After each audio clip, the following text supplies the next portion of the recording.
Genial. Entonces, para hacer el resumen corto, estamos haciendo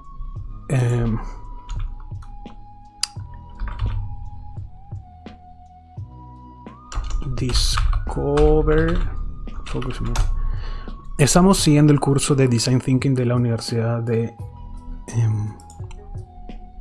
MIT. El curso tiene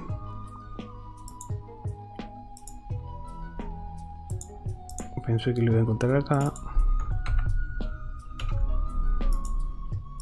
El curso usa un modelo específico, que también, como nos han dicho en el curso, es un modelo que puede variar. Cada persona que aplica Design Thinking tiene distintas formas tiene distintos pasos. Es el mismo feeling, pero con un paso distinto, con nombres distintos, con un paso más, con un paso menos. Entonces eso puede variar. Lo básico que tiene que tener todo tema de Design Thinking, según el curso que estamos llevando, es entender que Design Thinking es un enfoque para resolver problemas complejos. Es una manera, es un estilo para resolver problemas complejos. Un estilo que ha tenido bastantes buenos resultados, pero que no es el único. Lo segundo es discúlpenme, que este modelo, el de acá, ese es el que estamos estudiando. Este modelo se enfoca y los modelos de Design Thinking en general, en aprendizaje a través de la repetición. Hay un lado súper importante que son estos dos pasos primeros y un poquito que es conocer y descubrir las necesidades del usuario. A partir de eso pasamos a este paso que es súper importante, que es el de prototipar, crear un prototipo de la idea que quieres y probarlo. Y tener feedback, y probarlo nuevo, y tener feedback. Esa idea de crear prototipos y tener feedback es la otra base de Design Thinking. Entonces, por un lado es un enfoque para resolución de problemas complejos, y por otro lado es un aprendizaje a través de prototipos y repetición, que lo llaman iteration, que no, o sea, para mí la traducción de iteration es repetición. De repente hay otra, y si ustedes la conocen, bienvenidos. Entonces, parte de lo que nos pidieron fue resolver un problema, o sea, encontrar un problema complejo real y tratar de resolverlo y aplicar lo que vamos probando, los distintos pasos, aplicar esos distintos pasos a un problema real. Nosotros escogimos el problema de y de hecho nos están dejando distintas tareas y está bien bacán el curso. Nosotros nos encontramos el problema de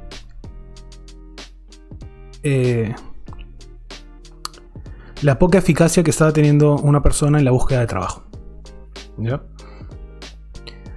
Entonces entrevistamos a una persona que está un hombre de 22 años. Un hombre de 22 años que está buscando trabajo durante la cuarentena, que es un tema difícil. Entonces hicimos la entrevista según estas pautas, recolectamos la información y luego la analizamos. Estos son los problemas encontrados del usuario. El usuario, la persona que entrevistamos, encontró estos problemas, y esto fue cosas que a nosotros nos llamaron la atención. Y esto es información relevante. Luego ordenamos la información y encontramos que uno de los problemas era el bajo éxito en su proceso de búsqueda actual. Este proceso de búsqueda que él estaba teniendo era básicamente por plataformas de trabajo. Estas donde tú ingresas, no sé, la que él usa es Computrabajo, pero hay distintas, ¿no? Entras, hay empresas que ponen trabajos ahí, entonces tú postulas por internet, esas cosas. Entonces, un problema era el bajo éxito que él estaba teniendo acá. Otro problema que identificamos es problemas para elegir los trabajos a los cuales postular. Él estaba postulando de repente a trabajos donde él no cumplía el perfil, o el perfil era muy alto o era muy bajo para el nivel que él tenía. Encontramos problemas emocionales, que era que él ya se sentía desmotivado. Ya no, digamos, no le había ido muy bien, entonces estaba desmotivado, no quería hacerlo. Y el último problema que encontramos, no sé si problema, pero como una idea que encontramos, es que había un montón de oportunidades que no se estaban tomando en cuenta. Él estaba postulando básicamente por una plataforma, entonces encontramos que se podía postular por otros lados. Luego de eso,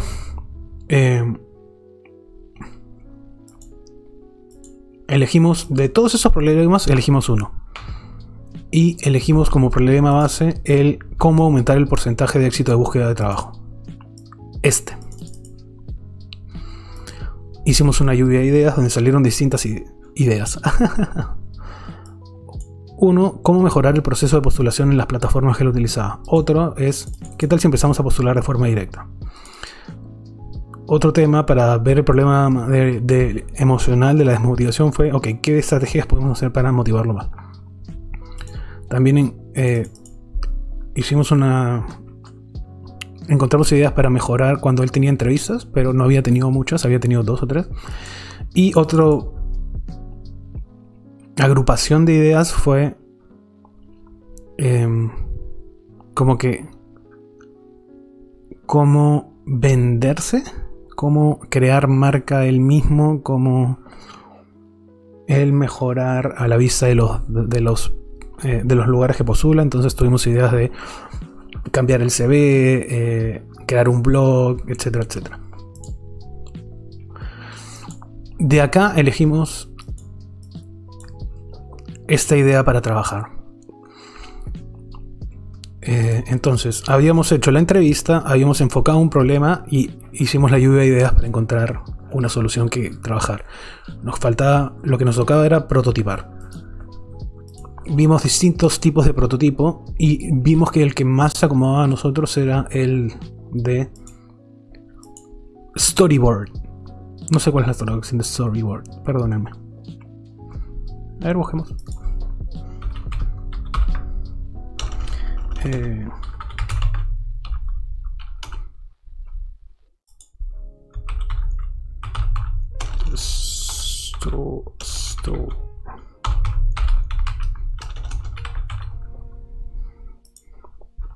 Guión gráfico, como lo llamamos nosotros a partir de esto, el cómic de la solución. Básicamente es crear un cómic con dibujitos y explicaciones arriba de cómo se utilizaría la solución que vamos a implementar. Complejo porque la mayoría, siento yo, y esa no es algo que nos hayan dicho, es una conclusión a la cual yo estoy llegando, es que varios ejemplos, o la mayoría de ejemplos que nos están poniendo, son o con aplicaciones para celulares o con objetos. Entonces,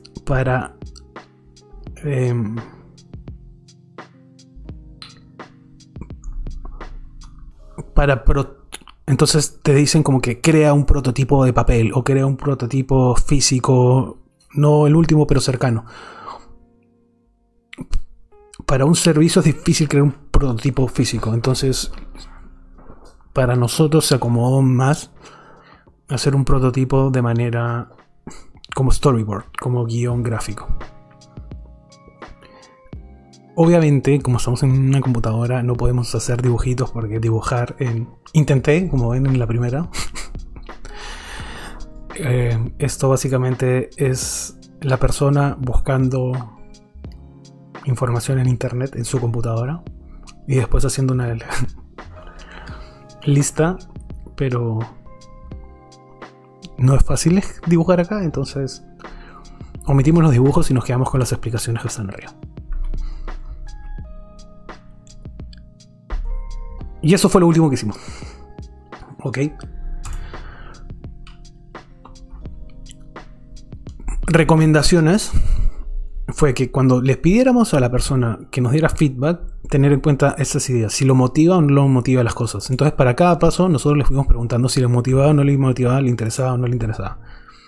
Qué partes le parecían fáciles, qué partes él veía que iba a poder hacer y no le iba a costar mucho, qué partes les parecía difícil.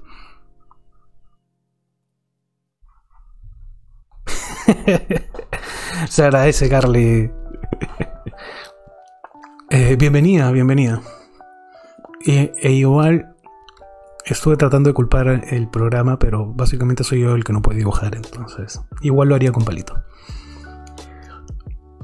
¿Qué partes le parecen difíciles? Le preguntamos qué partes le interesaban, le motivaban y otras que le podían aburrir, y si quitaría o agregaría algo. Entonces, después de casi 2 semanas, le presentamos el prototipo al usuario. Interrumpe nomás, para eso estamos. Y así siento que no estoy solo hablándole como loco a una compu. De hecho, se agradece, Carly, que estés por acá.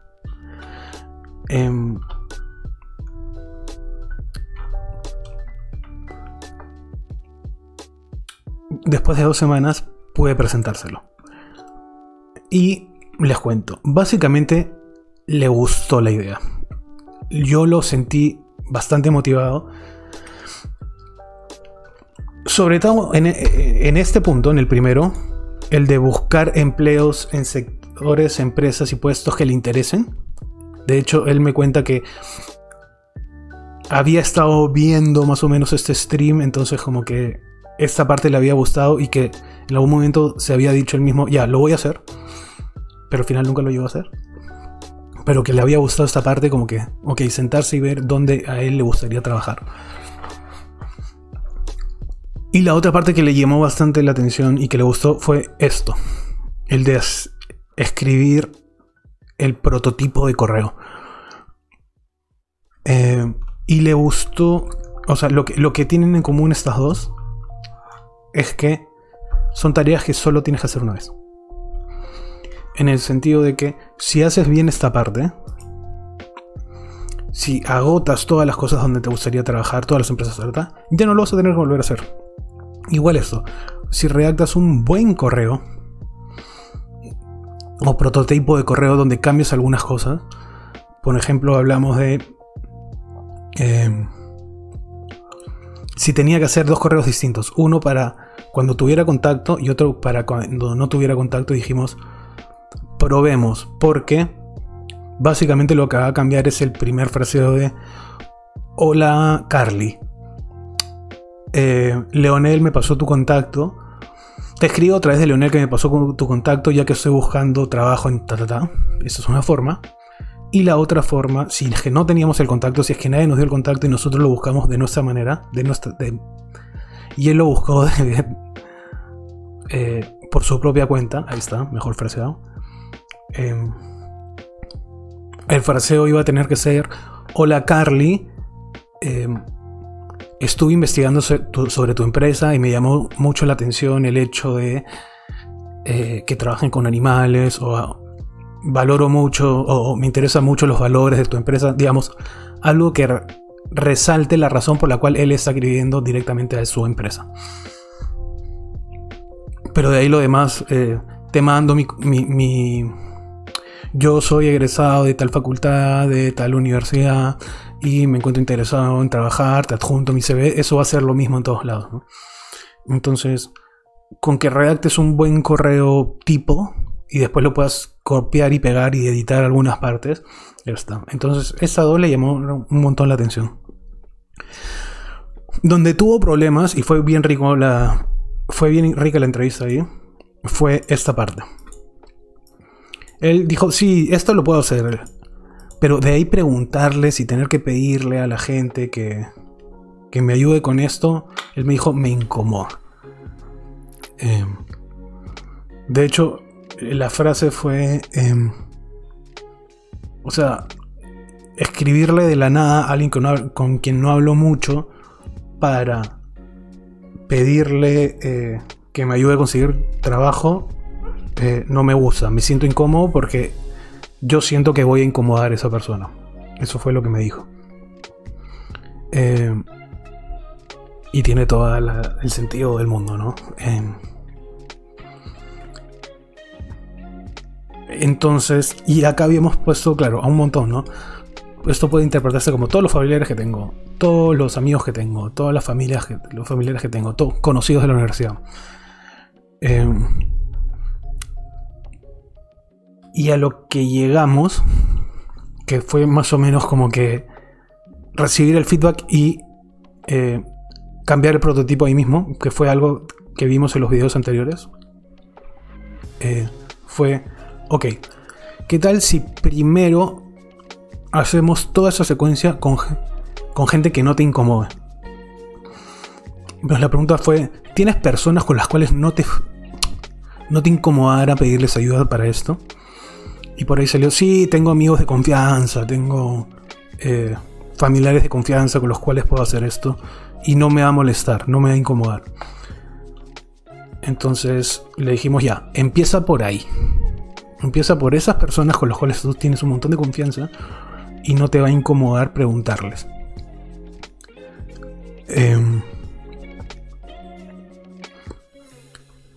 Y veamos cómo nos va. De repente son 5 personas, de repente son 10 personas, bacán, pero ya tenemos un número. Y lo que vimos fue, ok, probamos con eso. Y si vemos que todavía no funciona, podemos ir abriendo el círculo, ¿no? Entonces, claro, al comienzo vamos con nuestra zona de confort y con lo que no nos haga sentir incómodo. Pero como esto es algo que él tiene que hacer, dijo, ya, empiezo por acá, agarro el hilo y después si esto no, o sea, si no estoy teniendo la respuesta o no me están llamando, es probable que él se sienta más cómodo para ir abriendo el círculo y preguntarle ya no a su mejor amigo, sino a su amigo. Esa es la idea, básicamente. No sé si se entiende bien, si la estoy expresando bien. En eso estuvo de acuerdo y no tuvo problemas. Y en eso también estuvo de acuerdo. Y creo que ya lo había... Sí, me dio un ejemplo de algo que ya había hecho eso. Que ya había buscado... No me acuerdo qué empresa me dijo. Era una empresa de restaurantes. Y me dijo que le interesaba un montón el modelo de negocio. Es una cadena. No es una cadena. No sé cómo se llama. Pero como que un grupo que tiene varios restaurantes de nombres distintos. Como que uno que hace pizzas, el otro que hace... Me estoy inventando. Otro hamburguesas y otro que hace pastas. Pastas y pizzas. Ya, ustedes me entienden.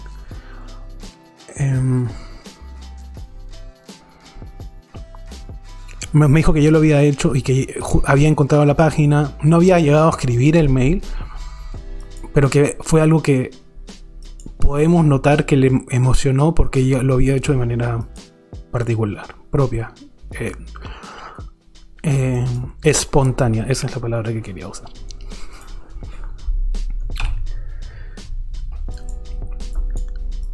Ahora, le cuadró todo esto y le planteamos esto que no es parte per se de lo que vamos a hacer, pero sí trabajaba un poco el tema de motivación, que fue crear, o sea, la pregunta fue, ok, ¿y cómo lo vas a hacer? ¿Cómo hacemos para que de hecho lo pruebes durante una semana? Y él dijo, mira, voy a ponerme como que horarios esta semana para hacerlo. De hecho lo está haciendo esta semana, entonces todavía no tengo el feedback de cómo le ha ido explícitamente haciéndolo. Eso lo vamos a tener la próxima semana.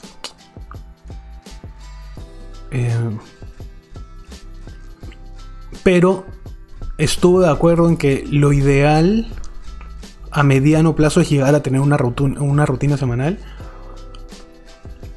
Y también estuvo de acuerdo en que por el momento la meta no sea cuántas respuestas positivas tengo de las empresas, a cuántos mails me corresponden diciendo ya tienes una entrevista, sino que la meta a la cual busquemos es número de postulaciones a la semana, porque eso es algo que él puede controlar.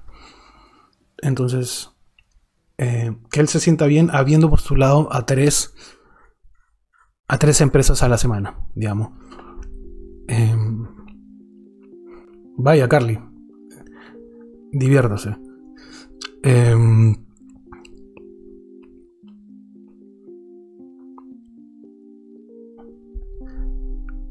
Que él se sienta bien habiendo postulado a 3 empresas a la semana. No que lo hayan llamado 3 empresas. Porque eso no lo puede controlar. Él no puede controlar que lo llamen. Lo que sí podemos controlar es generar la rutina.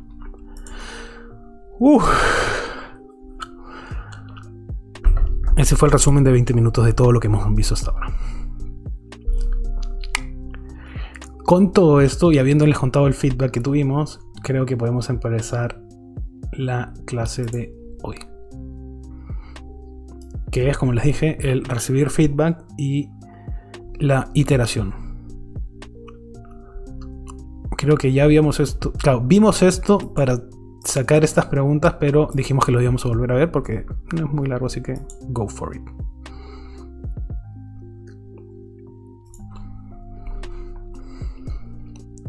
Creating prototypes and having people try them as soon as possible is a big part of our work. And you've played a central role in organizing these monthly playtesting sessions where we invite teachers and teacher educators and pre-service teachers to come into our lab and try out the different things that we're working on. Can you talk a little bit about what those events are and why we do them and why they're important for our research? Ella es la encargada de como que armar los grupos de los focus groups, las sesiones de prueba en MIT. These play tests are opportunities for us to take all the stuff that we're working on in the lab and actually try these ideas out with people who could potentially be our future audience. People who are interested in becoming teachers, people who might have an interest in education, and they don't necessarily work every day with these projects, so they don't kind of know them inside out the way we know them. How is it, a lot of the things that we're designing are meant to be used over hours and hours or over weeks, or so, games or simulations that might take a long time to have a full experience with. How do you decide, if people come in for a shorter playtesting session, they can only come in for 20 minutes or 40 minutes for an exercise that's meant to ultimately take 2 or 3 hours. How do we set up those playtests so that people can, so that our designers can get useful information?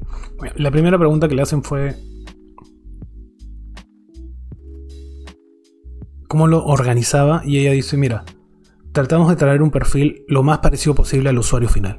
De repente, como ellos trabajan para hacer dinámicas para profesores o juegos para profesores, ella dice, ok, de repente no estoy trayendo los maestros específicos que van a utilizarlo, pero estoy trayendo estudiantes de educación, o estoy trayendo personas de acá, de MIT, que son profesores, que no necesariamente lo van a usar en su curso, en su cosa, pero digamos, tienen ese approach. Y ya ir afinando, mientras vas afinando el prototipo, llegar a afinar al perfil específico que vas, ¿no? Even from a short period of time with people.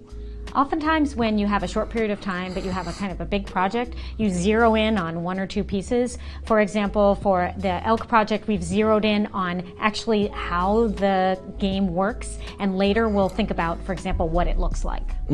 So sort of focus. Y la otra pregunta que le hacen es, ok, imagínate que tienes un proyecto súper grande. ¿Cómo pruebas todos los elementos del proyecto? Y ella dice, mira, de repente no puedes probar todos los elementos del proyecto, pero sí pruebas los que más te generan duda y te enfocas en eso.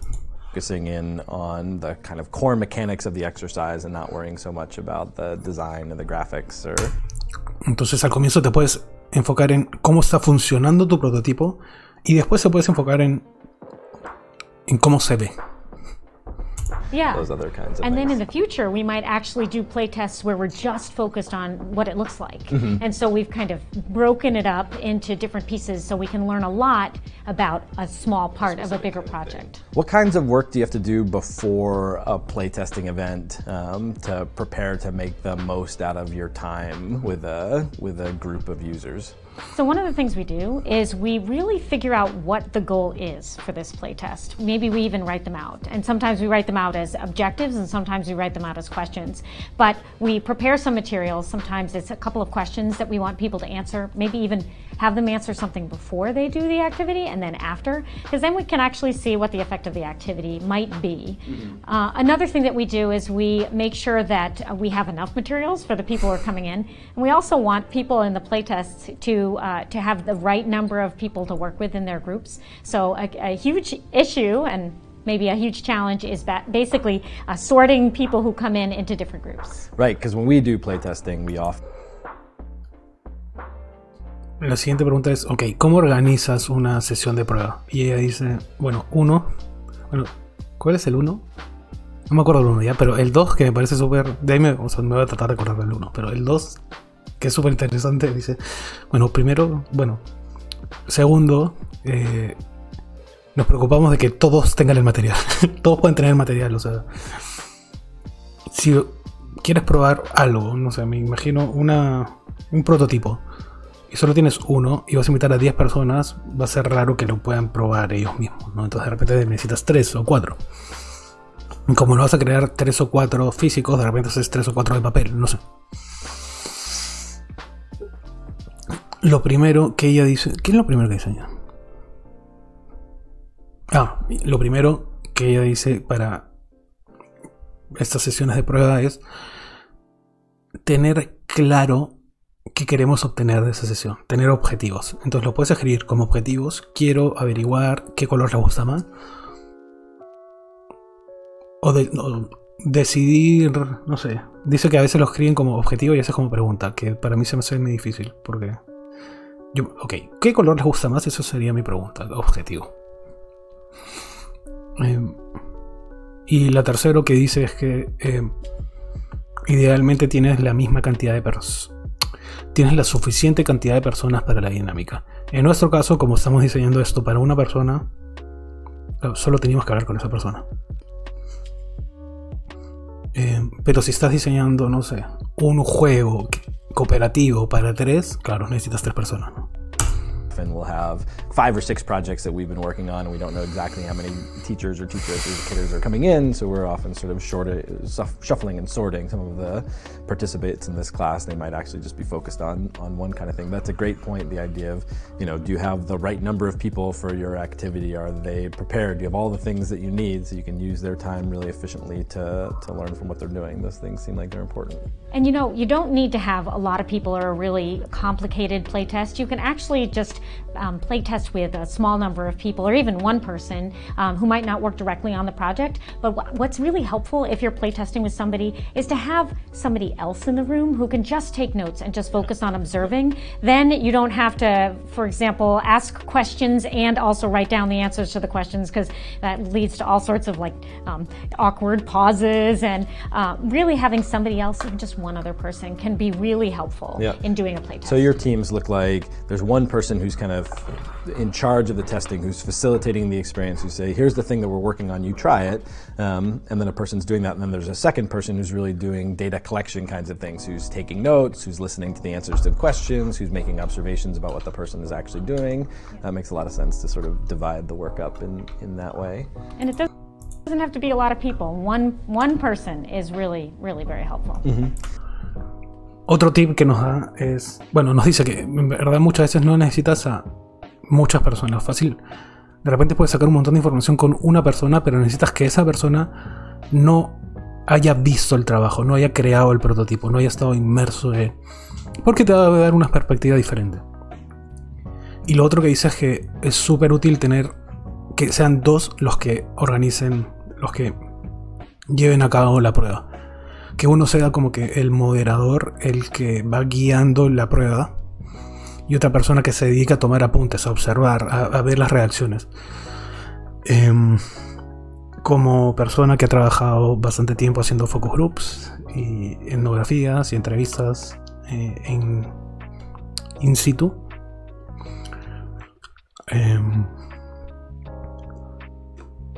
y como persona que realiza talleres, digamos, de inteligencia emocional con varias personas, es ideal tener, tú puedes tener tu cabeza puede estar en guiar al grupo. Entonces necesitas, por ejemplo, hacer tales preguntas. Necesitas que las preguntas además se sientan cómodas y no se sientan forzadas. Entonces tienes que integrarlas dentro de la conversación. Y eso es una tarea bien bacana y bien difícil y bien específica. Pero también tienes que estar atento a las respuestas. Y tienes que tratar de acordártelas después. Entonces anotarlos es bastante trabajo. Entonces lo que ella recomienda es uno guía y otra persona observa y toma punta. And you've done a lot of this kind of testing on different projects over your career. What would you say have been some of the most important lessons that you've learned in having this kind of play testing and trying work really successfully? Well, one thing that I was really surprised about is I had a game that I was testing, and some teachers had some really strong opinions about it. So I actually changed it for the next round of teachers 20 minutes later. Mm-hmm. So the idea that in these play tests you can actually, they can evolve even as the play test is going on. So that was really exciting to me. And the second time it worked. It really worked well. And so we were able to kind of keep that piece in the game and then kind of get rid of the piece that didn't work. Wasn't working. So that idea of even if you are working in a relatively short period of time, you can be taking prototypes, gathering data about them, especially if you're getting really strong data from the people you're working with, making revisions to them, trying them again with other groups of people. And it's really that iterative cycle that's where innovation comes from. Bacán. Lo que ella dice, cuenta una historia, cuenta un ejemplo en el que realiza este test y el grupo de profesores con el cual trabajó tuvo como que opiniones bastante fuertes y asumo negativas frente a distintas dinámicas del juego, o cosas o aspectos del juego. Y ella lo que dice es, ok, a los 20 minutos tenía otra sesión, entonces cambié las cosas que ellos me habían dicho que no les cuadraban, lo cambié para probarlo con el grupo siguiente. Y dice que funcionó. Que es más o menos lo que nosotros hicimos cuando le estábamos pidiéndole feedback a nuestro usuario. Esto de cambiar de, ok, haz una lista de todos tus amigos y todos tus conocidos que te pueden ayudar a, ok, haz una lista porque en verdad yo lo vi y lo sentí tan incómodo con esa parte y tan preocupado por no incomodar a otras personas, que eso pudo haber hecho que todo lo que nosotros habíamos creado no funcione, porque iba a tener que llegar eso y eso lo iba a trabar. Entonces, con él ver una idea de solucionarlo fue súper bacán. Yeah, and one of the things about the try cycle is that, you know, in the kind of the picture of the design cycle that you see, the try looks like one step, but you can actually try. You might try with different people. You might try some with a small group and some with a bigger group. The try piece, you can learn so much from it that you might want to even iterate through the try step a few times. But it's always good to have an idea of what you want to get from that try step. To have a focus. Otherwise, you can get so much information that it can feel a little overwhelming. That's great. No, thanks for all these helpful ideas. Sure thing. Me encanta cómo cierran las entrevistas. Termina nuevamente resaltando la importancia de tener un objetivo concreto para esa prueba. ¿Qué quiero sacar de esa prueba? Y señala que, como acá aparece, como aparece en este dibujo, la idea de prototipo y prueba es cíclica. Haces el prototipo, lo pruebas, feedback, y lo vas probando y lo vas probando y lo vas probando.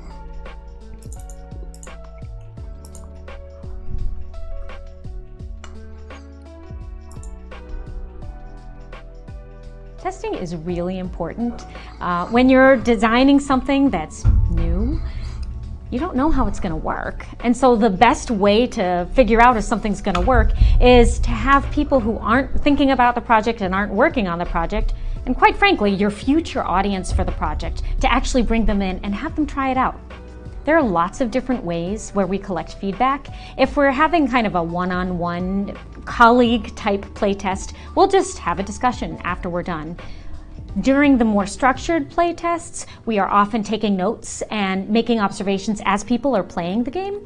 And then afterwards, we'll have a discussion where we ask different people Questions like, how did that game go for you? What was your experience like? Ah, me salté. Pero básicamente lo que nos está contando, ¿cómo se llama? Meredith, es cómo recoger ese feedback. Entonces, primero nos dice, si es alguien con el cual nosotros tenemos confianza, si es como que una pre-prueba, le pasamos el prototipo, como que mientras la persona está jugando y viendo, le podemos ir haciendo preguntas sobre ese prototipo y qué cosas le gusta y qué no le gusta. En las que ya son las pruebas más estructuradas, lo que ya dice es que hay formatos para llenar, ¿no? O sea, tú tienes una... Me imagino, ¿no? Que son cosas que nosotros hemos utilizado en algunos momentos. Tú tienes una guía de preguntas. Guía. Ojo, no es un cuestionario, no es que tienes que hacer todo eso, es una guía de temas que tienes que preguntar. Tienes una guía de observación con ítems. ¿Qué pasa cuando la persona mira esto? ¿Cómo está su cuerpo? ¿Cómo sonríe o no sonríe? ¿Se ríe, no se ríe? ¿Se incomoda? Ese tipo de cosas. How did that game go for you? What was y luego se hacen preguntas, luego de que prueban y tú ya observas, haces preguntas específicas, ¿no? Your experience like? What things worked well? What things maybe would you like to change? And que son similares a las preguntas que vimos en la prueba que nosotros hicimos. Do you have any other feedback for us? When you're asking testers to give you feedback on a project, it's really good to give them a lot of latitude to basically ask open-ended questions. And that can be very helpful in that you're getting people's experiences, you're not kind of forcing them into a box. And so we often try to make our questions very broad, but also questions that an individual can answer. Something from their own experience with the game, not thinking about any of the mechanics, but really the bigger picture, the feel of the game. Ya, genial. Creo que lo explica después, pero esto me hace acordar cosas, ¿no? Que vimos. Lo que dice es que, claro, idealmente entonces preguntas abiertas. ¿Qué te pareció? No, ¿te gustó o no te gustó? Porque te gustó o no te gustó, tú la vuelves a abrir con por qué, y eso es interesante, pero ¿cómo lo sentiste? ¿Cuál es tu apreciación? ¿Qué cambiarías? ¿Qué dejarías? ¿Qué te resultó fácil? ¿Qué te resultó difícil? Siempre profundizar con los porqués. Y lo otro que señala es que no preguntamos temas de la dinámica. O sea, tenemos que hacer preguntas que la persona pueda contestar. Y esa persona nos va a poder contestar de la experiencia que acaba de tener con el producto. No le podemos pedir la solución del problema, que es algo que yo he visto que suele pasar. Digamos que esperamos que la persona nos puede decir, mira, hubo un momento durante el juego en el que me aburrí.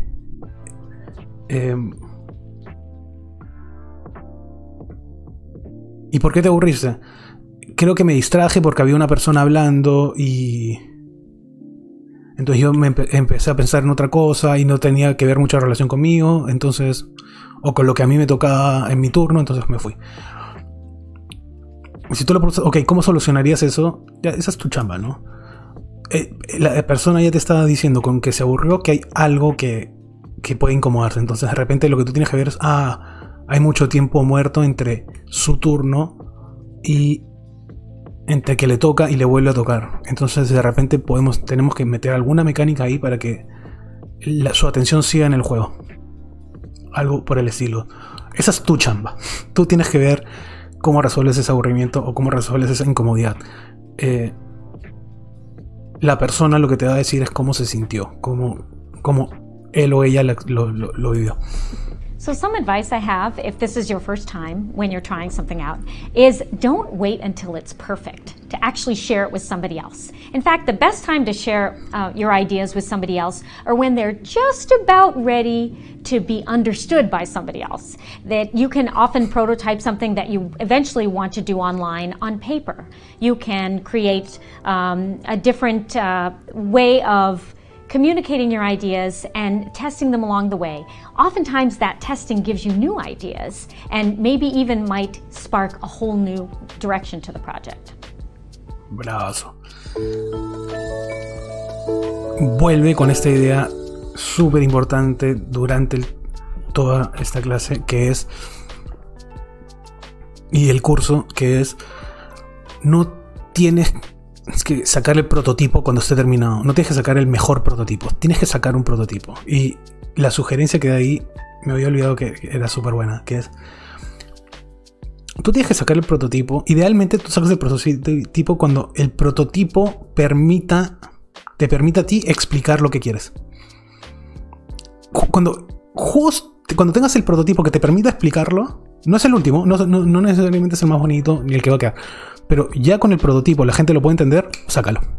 Y ahí lo empiezas a probar. Recuerde, y esto es algo también súper rico de este curso, que lo dice ella, y creo que lo dijo alguien más antes, que el prototipo es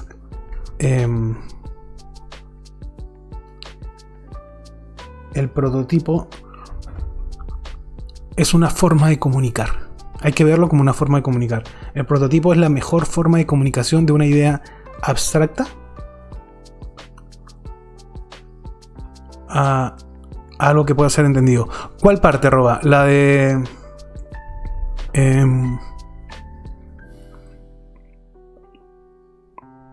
¿la de cuándo sacar el prototipo? Bienvenido, Roba. Qué gusto tenerte.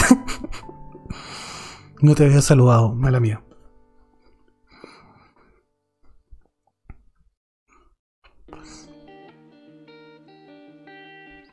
Sí, claro.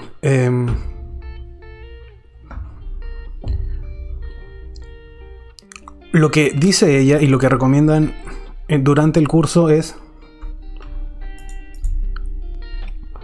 tú tienes que sacar el prototipo lo antes que puedas.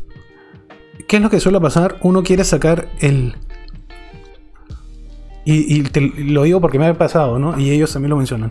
Uno quiere sacar el prototipo casi ya terminado. Digamos, si yo estoy diseñando una aplicación, quiero que mi prototipo sea ya la aplicación en el celular. O sea, ya tener un boceto de aplicación en el celular, lo más parecido a lo que está en mi cabeza. Y lo que nos están diciendo en este programa es: no. Tú tienes que sacar el prototipo lo antes posible. Entonces, si quieres sacar el prototipo de esta aplicación en el celular, vas a tener que codificarla, que programarla. No sé cómo se dice codificar, programar. Siempre me pierdo en eso. Vas a tener que hacer un montón de pasos, entonces eso te va a demorar un montón para hacer el prototipado y la prueba. Entonces, hazlo de papel. Y haz la aplicación con papel. Dibuja un celular y dibuja cómo se interactúa con ello para que lo puedas probar lo más rápido que puedas. ¿Se entiende con una hoja de papel? Sí, sí se entiende. Perfecto. Así lo pruebas. No tienes que esperar a tener el mejor prototipo. Tienes que sacar un prototipo y probarlo. Eso es lo que te recomiendan. No sé si ahora queda más claro. La idea es perder el miedo al error y que te digan no, está feo o no funciona, porque eso es lo que tú realmente quieres. Tú quieres sacar el prototipo para que esta persona te diga: brother, tienes que mejorar esto, esto y esto y esto, y que tú simplemente vayas y lo mejores. Entonces, de hecho, vas a las pruebas no con la idea de que te digan wow, tu servicio, tu producto está espectacular, sino que te digan: brother, creo que tienes que mejorar esto. Ese es tu objetivo. Tu objetivo es aprender de eso, al punto de que ya tengas tu último prototipo, ¿no? Y pulido por todas estas pruebas que has hecho. pero que se haya entendido mejor.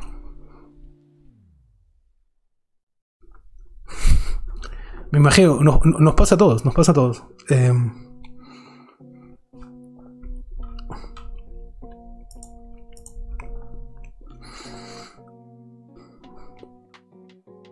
En paso 6, tener el feedback y probar.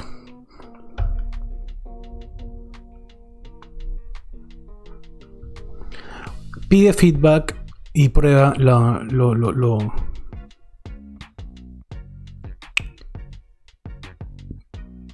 prueba tu solución.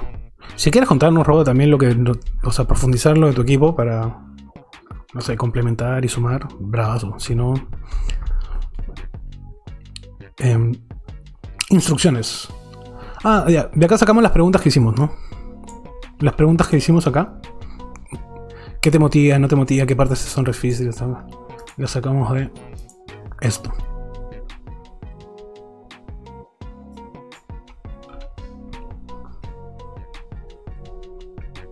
¿Qué elementos te funcionaron o funcionaron bien? ¿Por qué? ¿Qué elementos necesitan mejorarse? ¿Por qué? Siempre profundizar, siempre profundizar. ¿Considerarías usar esta solución o no considerarías usar esta solución? ¿Cómo podrías mejorar esa idea?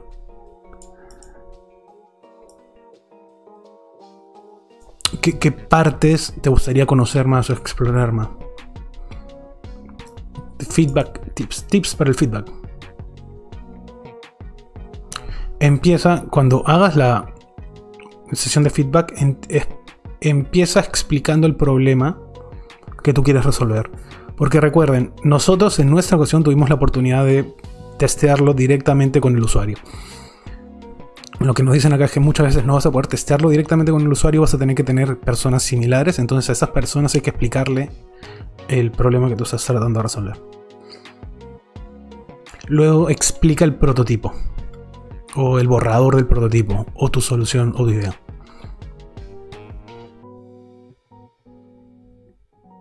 Y recuerda las que necesitas que te den su feedback más honesto.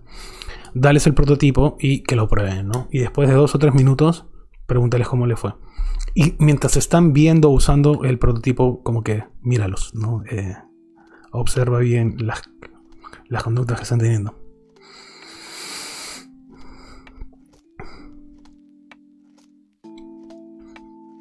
Súper importante. De repente ellos empiezan a hacer mala cara o algo no les cuadra y tú quieres... No, pero lo que pasa es que... Ya, eso hay que tratar de evitarlo.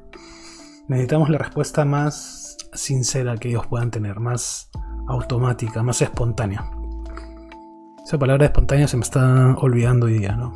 Pero la hemos usado. Después de que hayan terminado, vuelve a explicar tu idea. Y trata de entender por qué funcionó o por qué no funcionó. O qué partes de tu idea funcionaron y qué partes no funcionaron. Estamos. ¡Yay!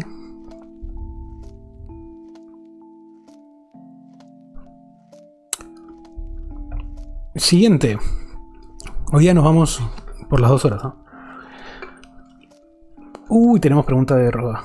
¡Yay! El asunto es que cuando manejaba Rage, Roba tiene actualmente, pero tenía en ese momento un equipo que se llamaba... Un equipo de... Y un eSport que se llama... El juego se llama Rainbow Six Siege.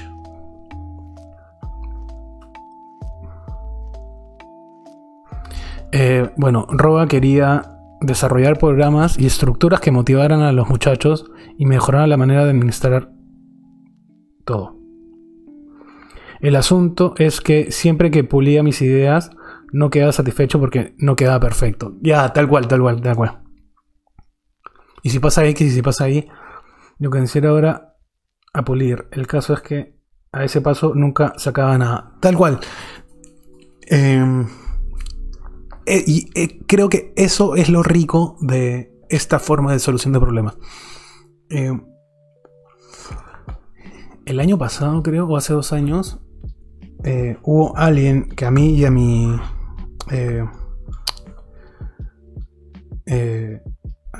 ¿cómo se llama?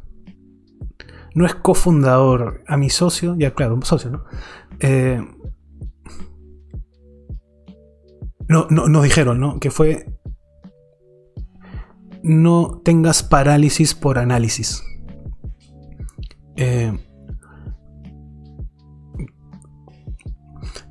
Eso va más a tratar de analizar todas las y tratar de prever todas las posibles dificultades que pueden aparecer para que tu solución sea perfecta y sea la mejor.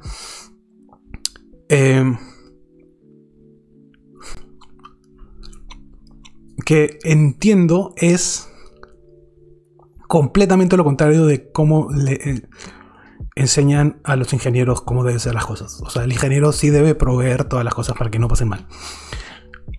Y voy a señalar también que mi papá trabajó por muchos años en la área de riesgos de los bancos. Y como su nombre lo dice, el área de riesgos es la que se preocupa de que no salgan las cosas mal. Y la de que supervisa que todo esté cumpliéndose. Entonces, claro, eso es completamente la otro lado. Preocúpate antes de todo, cosa de que no te tengas que preocupar de cosas después. Acá lo que te dice es: sácalo lo antes posible. Ojo, saca el prototipo. No saques no es que saques el programa final.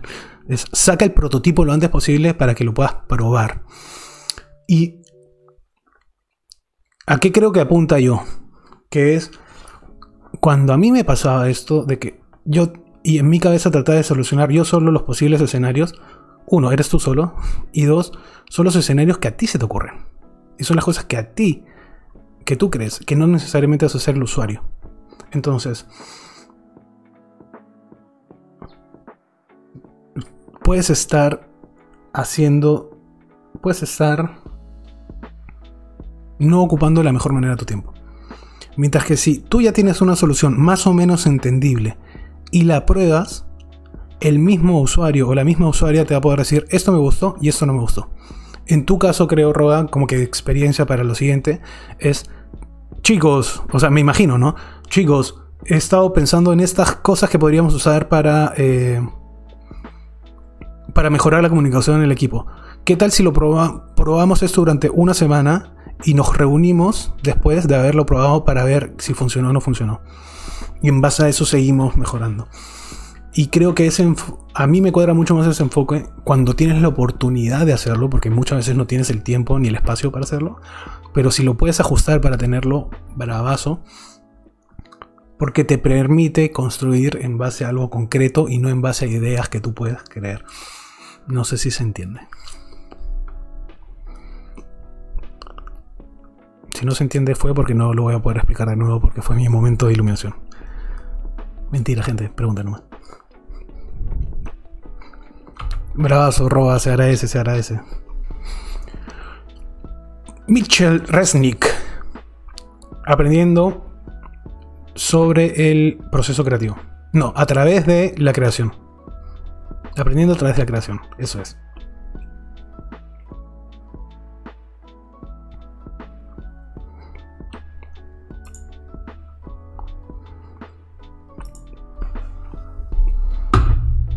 Suerte, y de ahí nos cuentas, Roba. My name is Mitchell Resnick. I'm a professor here at the MIT Media Lab, where I lead a research group called the Lifelong Kindergarten Group. We call our group the Lifelong Kindergarten Group because I've been inspired by the way children learn in kindergarten. When I think of the traditional kindergarten, I think of kids playfully creating and designing things in collaboration with one another. That in some ways we try to make the Media Lab like a big kindergarten. Now, of course, the big kids here at the Media Lab are using more advanced tools than the finger paints and wooden blocks of kindergarten. They're using 3D printers and microcontrollers, but the spirit is the same. It's about people playfully creating, designing things in collaboration with one another. And we think that's where the greatest innovation and creativity will come from. And it also is the best way to help the students develop as creative thinkers. But probably most importantly, they're learning about the creative process, how to start with an idea and turn it into something that you can share with others. Voy a cortar ahí. Él nos cuenta que el grupo donde él trabaja es como que el kindergarten, el grupo de kindergarten eterno, una cosa así. Así es como llama su grupo de trabajo. Y él dice que lo llama así porque la idea es, él se inspira en... Vamos a cambiarle la carita a mi compadre. Ahí está, mejor. ¿No? Mejor. En cómo se desarrollan las clases de kinder. Y claro, para los que trabajan en educación o han trabajado en educación inicial lo pueden asegurar. Para los que no, traten de acordarse de cómo era en kinder sus clases, que creo que puede ser difícil, o por lo menos yo no me acuerdo. Para mí no tengo muchos recuerdos. Yo tengo recuerdos a partir del segundo de primaria, creo. Todo lo demás está borrado.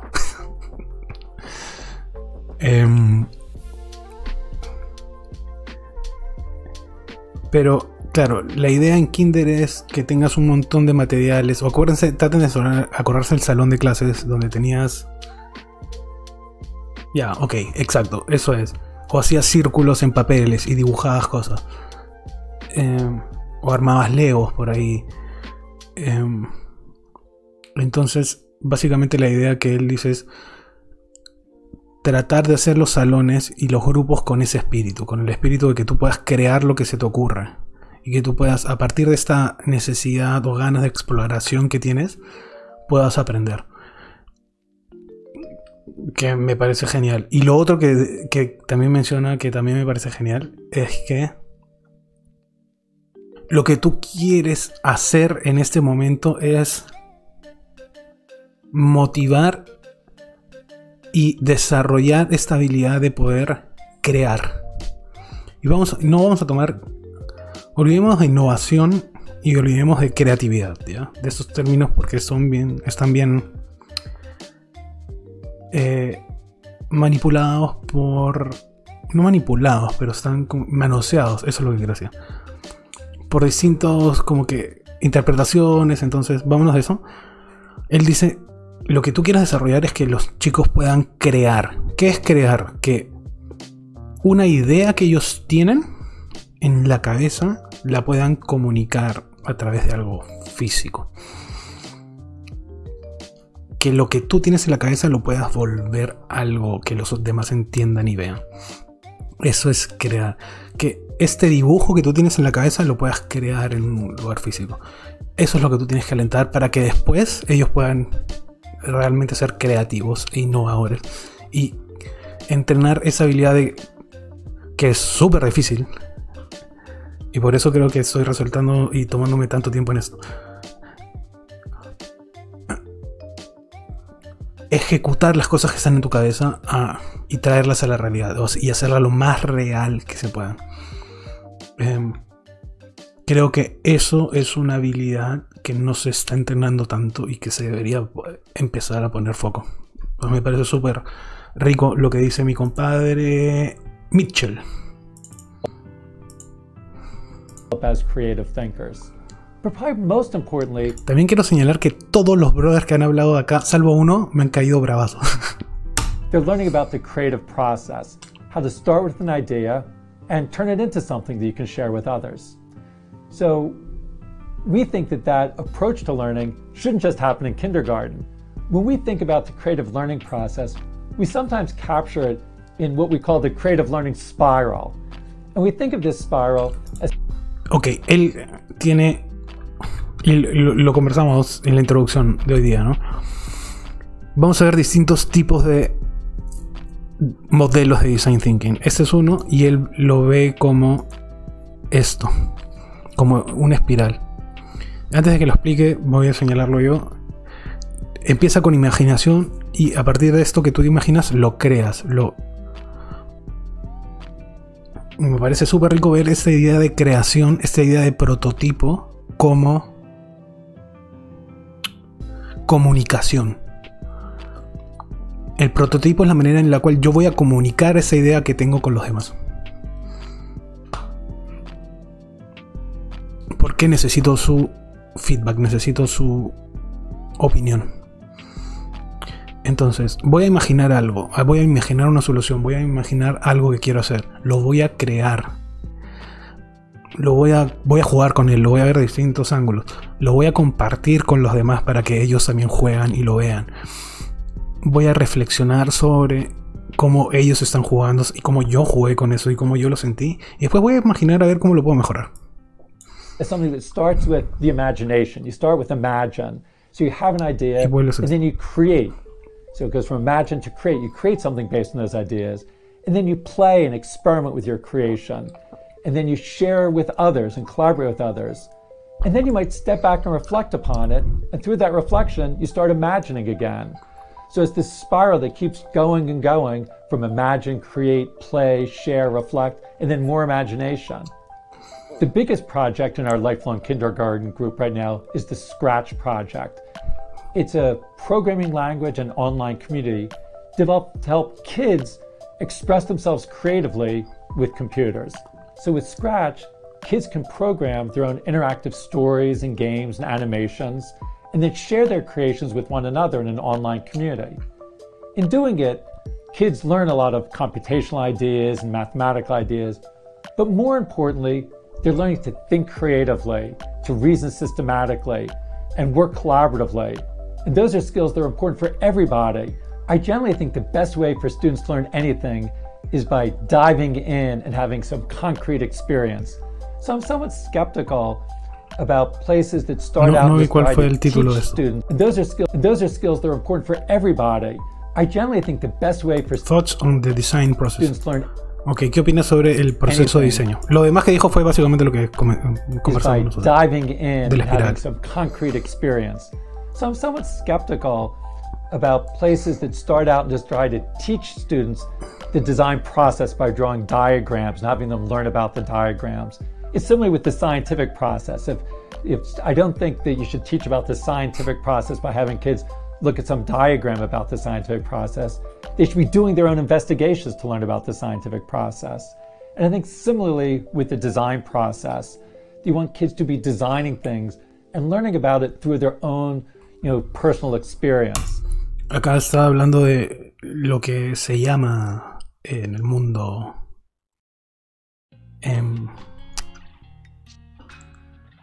académico, educativo, el aprendizaje experiencial, que básicamente es lo que él dice.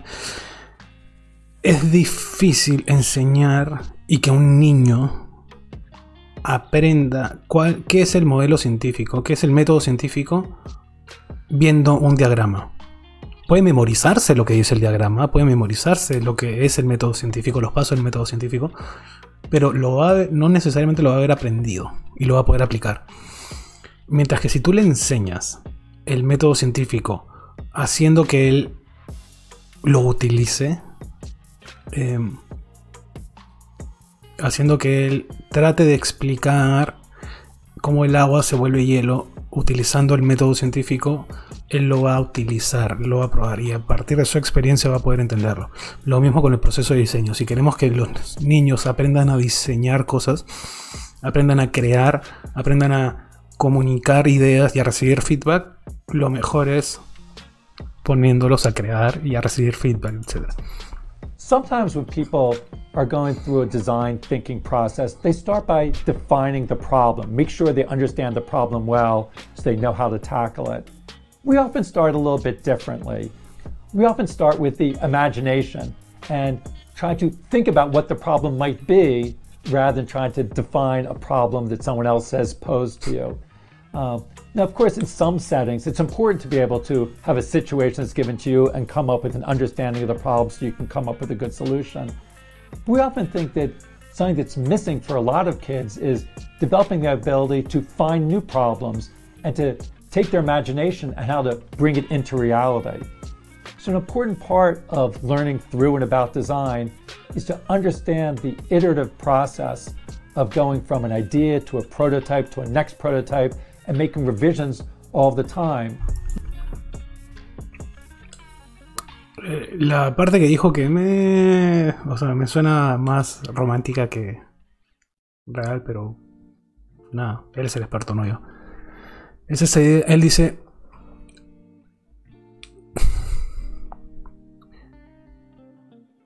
Él dice que, claro, hay un montón de enfoques que te dicen, vas a empezar definiendo el problema. Yo he vivido esto. Y un montón de teorías de startups o de consejos de startups es, tú tienes que empezar definiendo cuál es el problema que está solucionando tu cliente. Creo que hemos hablado de esto, además. Y no es solo el problema. ¿Cuál es el dolor que tiene tu cliente? Ya les he dicho que ese enfoque a mí me parece no el mejor, pero bueno. Al punto que va mi compadre, Mitchell, esa es una manera de enfocar los problemas que es útil en distintos escenarios, pero el enfoque que él trata de usar es: ok, no empecemos definiendo el problema, empecemos imaginando distintos problemas o distintos enfoques a esos problemas. Lo que él dice, que me parecía súper romántico y que no sé qué tan lograble es como que en vez de pensar en el problema que nos han dado, ¿qué tal si pensamos en problemas? O sea, no enseñarles a resolver problemas específicamente, sino que enseñarles a generar problemas, a ellos pensar en otros problemas. De repente el problema que me dan no es... De repente el problema... Claro, me dicen, mira, el problema es que mi hijo... Lo voy a poner en algo que yo sé, ¿ya? El problema es que mi hijo está pegado al celular. Mi problema es que mi hijo está pegado al celular o al videojuego, entonces no entiende. Entonces no me hace caso cuando yo le digo que vaya a comer o se vaya a bañar, por ejemplo. Entonces tú te puedes enfocar en ese problema y el problema es, ok, ¿cómo hago para que el niño le haga caso a sus papás cuando lo llaman a comer y está jugando videojuego? Siento que él lo que va es, ok, pero de repente ese no es el problema. El problema no es el videojuego. El problema es de autoridad en casa. O el problema es de expresión emocional del niño. O el problema es de autonomía en el niño. Entonces, el problema no es el videojuego, sino que el problema es otro. A eso creo que va él. A imaginar otros problemas que puedan ser las causas de lo que estamos viendo. Now, as you go through that process, you might be narrowing in and converging on the best solution for a given problem. But also, by going through that process, you might realize that there's a different problem that is the one you really want to solve. So the goals might shift through that process. So I think the process is both good at refining towards coming up with a solution for a particular problem, but also it's a good one for helping to develop new ideas, new goals, and new problems. ¿Qué tal, Mitchell? No, tú no eres. ¿Cerré? No cerré. Creo que sí cerré. No cerré. Ok. Entonces, bacán esta última parte y bacán todo lo que nos dijo el gran Mitchell. Porque lo que nos dice ahora es... Él se enfoca bastante en este proceso del problema. De descubrimiento del problema y de foco y de imaginar. De hecho, se enfoca bastante en esto. Y él nos dice que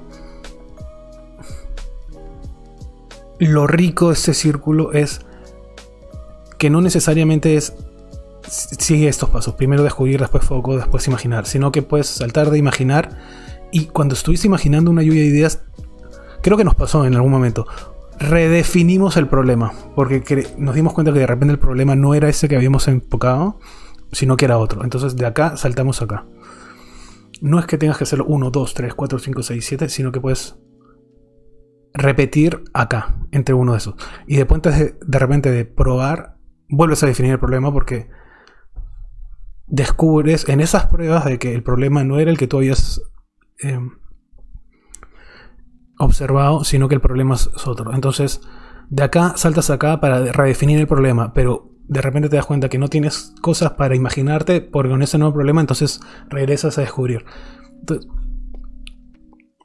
importante repetir que estos no son pasos de 1, 2, 3, 4, 5, sino que es un arte, es un enfoque, como ellos bien dicho, ¿no?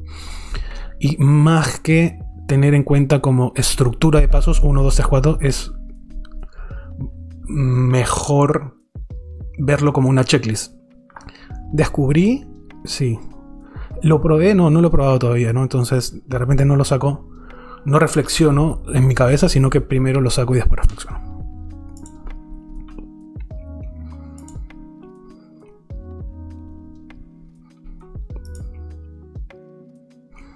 Vamos, Michelle.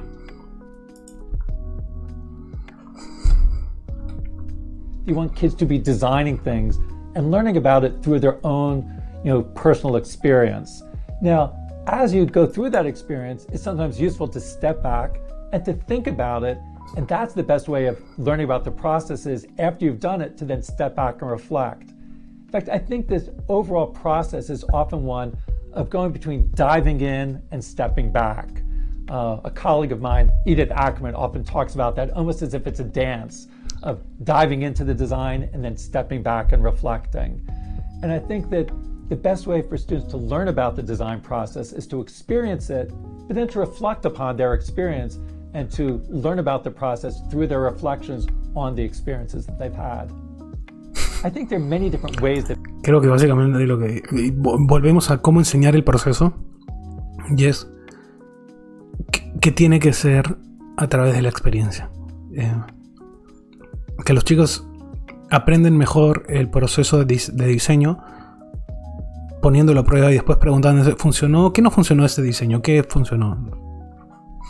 Probándolo. Actually, there's a former MIT professor, Don Schoen, who talked about reflection in action and reflection on action. And I think both are important, because I do think that too often people are only doing reflection on the action after it takes place. So people will do something and then they'll step back. And I think there should be also happening at a micro level, that as you're doing things, you should be constantly thinking about it, asking questions. Often I'll ask why questions. Why do you think that happened? Why did you decide to do that? Sometimes it's even just asking, what did you want it to do? Y ahora habla de dos conceptos, como que de reflexionar en el acto y reflexionar después del acto. Dice que nosotros solemos hacer la después del acto, como que hacemos algo,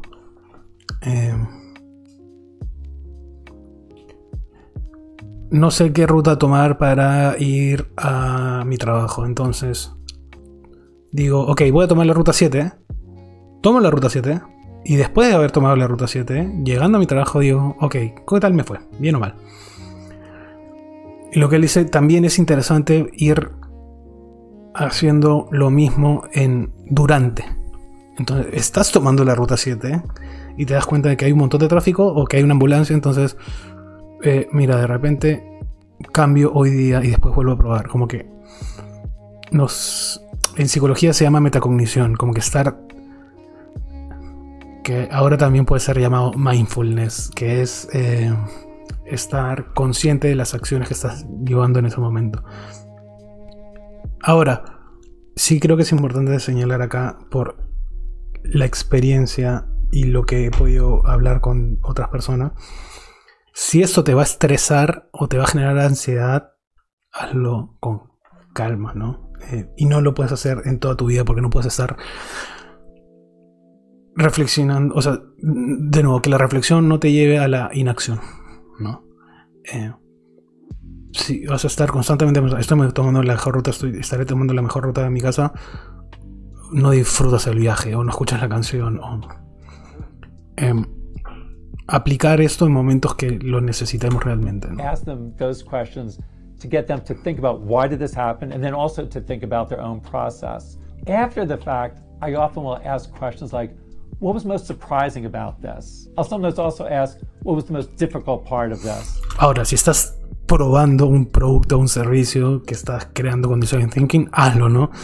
Entonces, lo que veíamos se me fue el nombre de la señora que vimos en los videos anteriores, pero claro, alguien toma apuntes de lo que está viendo en ese momento, después se hacen reflexiones y preguntas después de la prueba, Pero si quieres, también puedes ir haciendo preguntas en el momento que está probando los productos o servicios. Where were their struggles and what did they learn from those struggles? Because as someone works on something, there always are ways in which the activity differs from what they expected.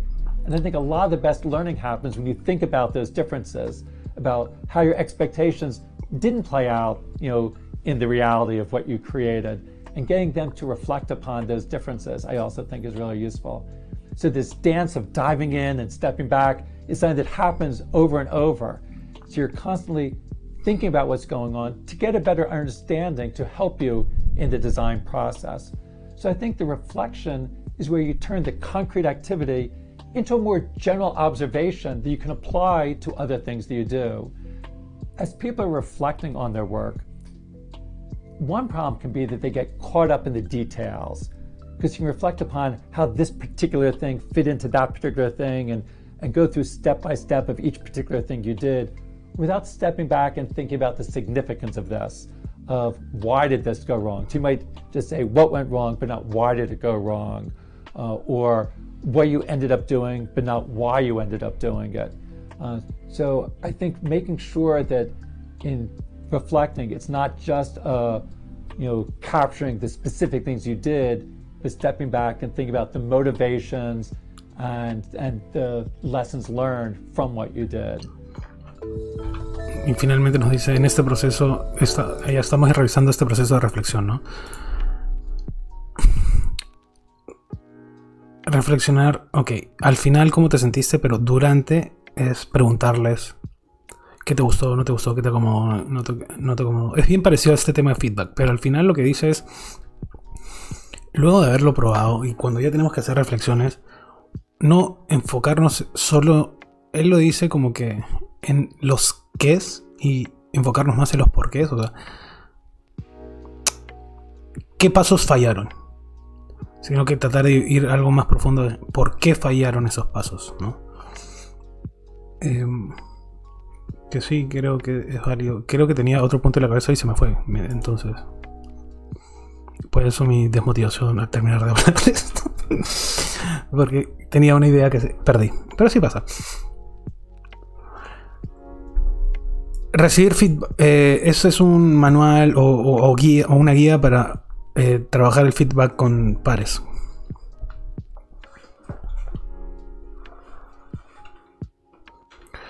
Entonces, la idea acá es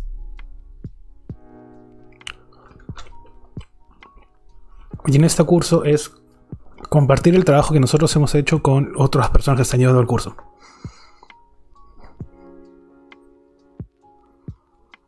Y es el centro de la nota que tú llevas en este curso. Que lamentablemente nosotros no vamos a tener porque este curso no lo abrieron y nosotros simplemente estamos viendo la revista, o sea, lo que ya está guardado del curso. Pero vamos a leer las guías porque siempre es importante aprender cómo recibir feedback, ¿no?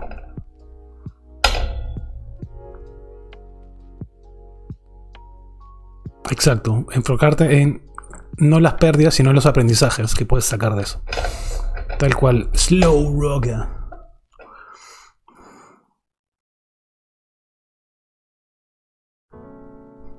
Ok, tips para dar feedback. 1. Lee todo el trabajo. Claro, no leas 2 partes y después trates de completar lo demás. Lee todo el trabajo y después comenta.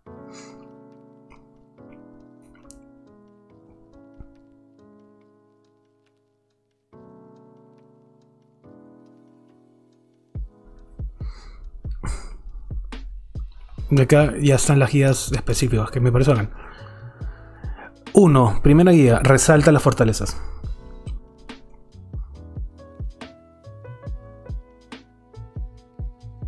Me pareció original, me pareció interesante, me pareció útil.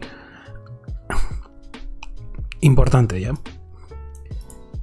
Empezar con las fortalezas va a hacer que tu receptor, que la persona a la cual tú le estás hablando, te preste atención. Creo que a todos nos ha pasado que alguien empieza a darnos el feedback de forma negativa. Brother, esta idea está pésima. O mira, quiero revisar tu charla y acá te pusiste nervioso.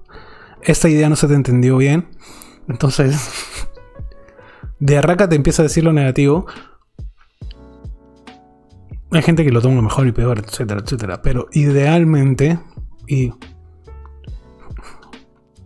por psicología, uno va a estar más predispuesto a escuchar cuando está en un estado emocional positivo. De hecho, va a estar más creativo y bla, bla, bla. Entonces, si tú empiezas con las fortalezas, vas a crear ese ambiente positivo.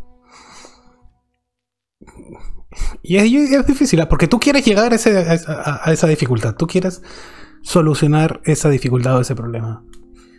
Primero, para que la resuelvas de forma más rápida, eficiente, haz esto. 2. Sé honesto.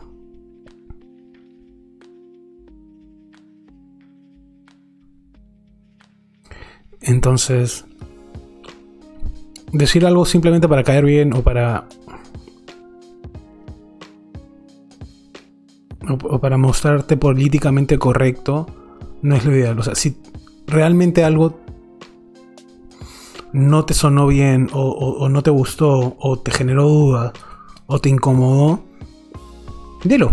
Hay formas de decirlo que sí son políticamente correctas, que son asertivas, ¿ok? Hay formas de decirlo. Hay momentos para decirlo también. Pero claro, no mientas. Si no te gustó, dilo. Dilo de una forma asertiva y constructiva. Sé constructivo. Decir algo completamente negativo no ayuda para entender a la persona qué pasó. Así que trata de ofrecer sugerencias. Ya, esto es básico para mí, ¿eh?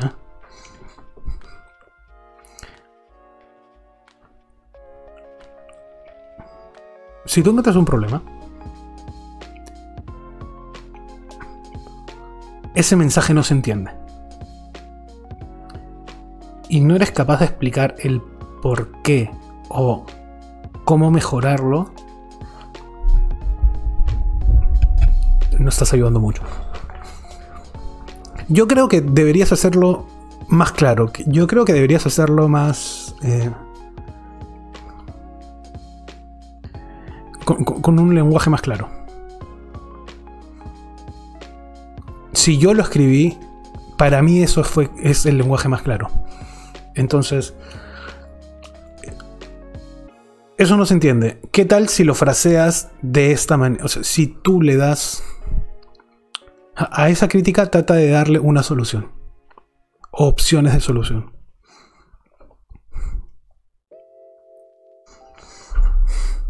No sé.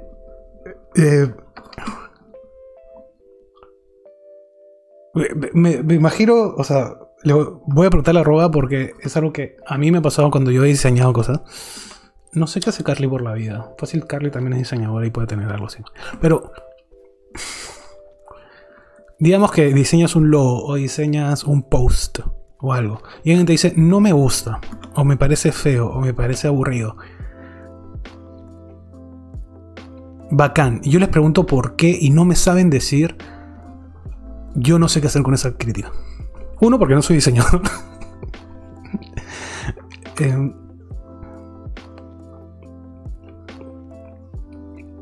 Entonces,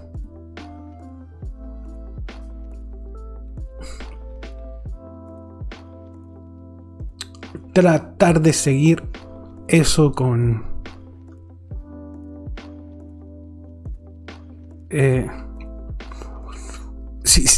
si vas a hacer ese tipo de críticas, trata de aportarle, trata de sumar. Si tu crítica no está sumando, tú no eres capaz de dar una solución, de repente no vas a ayudar. Que puede ser contradictorio con lo que dijimos, ¿eh? Y ahora que lo estoy hablando en serio, o sea, en voz alta, es rico, porque en algún momento también dijimos, no tienes que pedirle al usuario que te dé la solución del problema.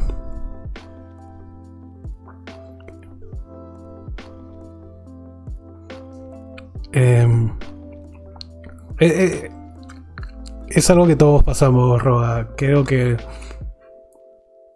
todos nos podemos identificar que es súper difícil aceptar críticas. Y nuevamente, como a nadie nos enseña a recibir críticas, como nadie nos enseña a dar críticas, claro, cada uno las da como quiere, ¿no? Entonces...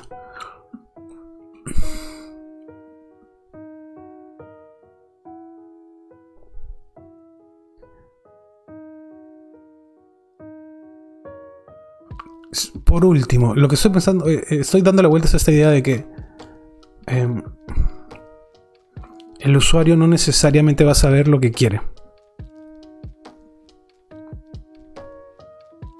Entonces, el usuario te puede decir... Ahí es como, creo yo que es como tú preguntas, ¿ya? Porque y yo me voy a ir a la fortaleza mía, que es preguntar, porque por algo soy psicología. O sea, no digo que estudie psicología porque soy bueno preguntando, digo que estudiar psicología me ayudó a hacer mejores preguntas. Aunque puede ser las dos, ya no importa.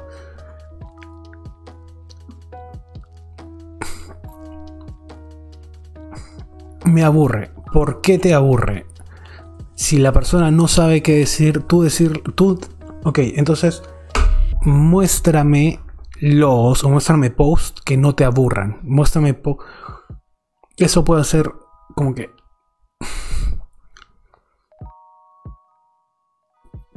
Nuevamente, el tema de comunicación se implica a dos personas. Entonces,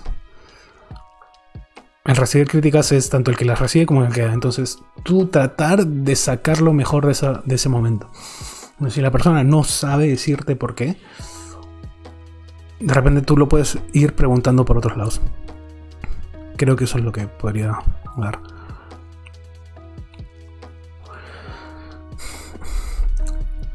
Es todo un tema, Roa.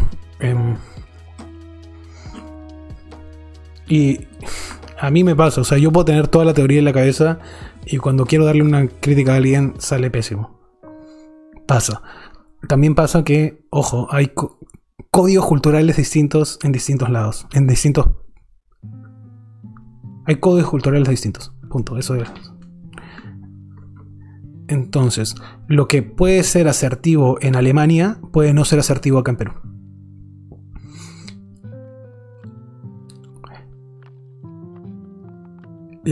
El común, digamos, una...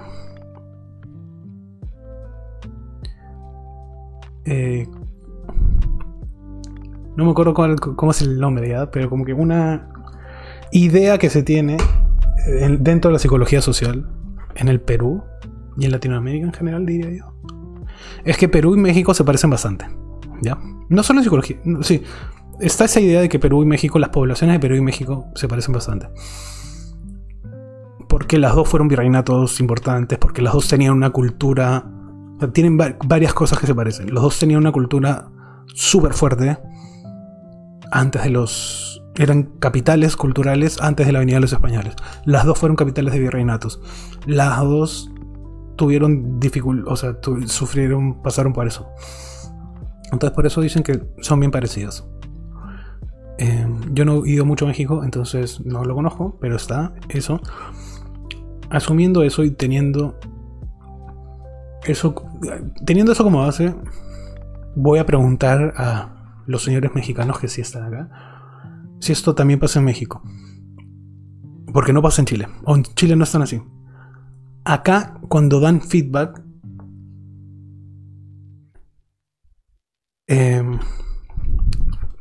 dan un montón de vueltas.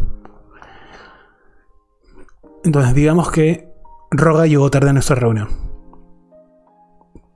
Acá lo que te dicen, pucha amigo, la verdad me hubiera gustado que tal vez...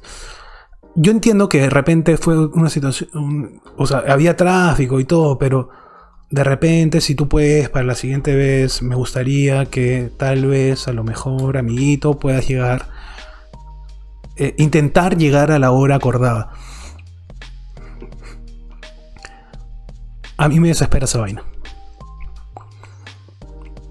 Y he tenido que aprender a dar feedback en ese lado porque yo prefiero que me digan Leonel, ya hace tarde. Cosa que yo pueda decir, sí, perdón. Sigamos.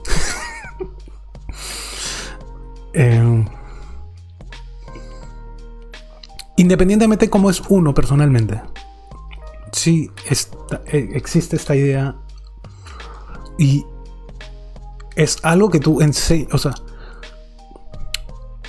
que yo he tenido que emprender a enseñar cuando damos capacitaciones de feedback y damos capacitaciones de comunicación. Es, ojo, acá en este contexto solemos ser más indirectos con las críticas, mientras que en otros países, entiendo que en España me decía mi papá que son súper directos, no me gusta, hasta agresivos. Tu trabajo es una porquería, claro, no hay que ir a ese lado, ¿me entiendes? Otro punto, ser específicos. No me gusta la idea. ¿No te gusta qué? ¿No entendiste qué? Hacer preguntas y no discutir. O sea, pueden haber desacuerdos en estas cosas. Ya. Si es tema de gustos, sobre todo, si es tema de gustos, de colores, de sabores, es probable que no se pongan de acuerdo dos personas. Y está bien. Con ese tema de ser específico, también es súper importante tenerlo en cuenta.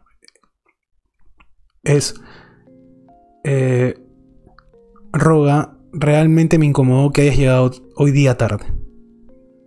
Entonces, estoy señalando que me incomodó, el momento que me equivoco, que me incomodó. E idealmente me gustaría que, o sea, sería genial que las siguientes no lo hagas. Entonces estás dando la solución. Esa es una manera en la que yo recomiendo dar feedback. No Roga es un tardón o Roga eres un tardón, porque ahí no estás siendo específico y estás asumiendo más cosas de las que deberías.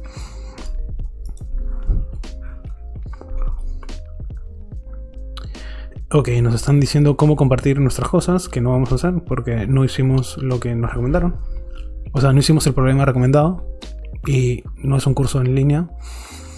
Es un curso que estamos revisando.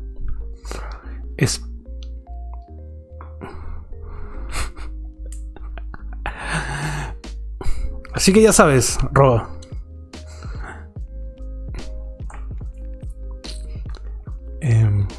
Mentira, gracias siempre por estar.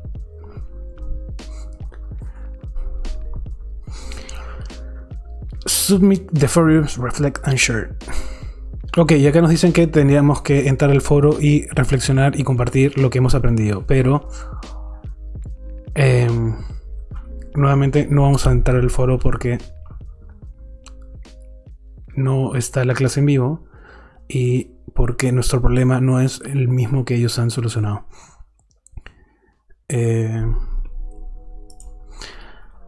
Con esto hemos terminado. ¡Yay!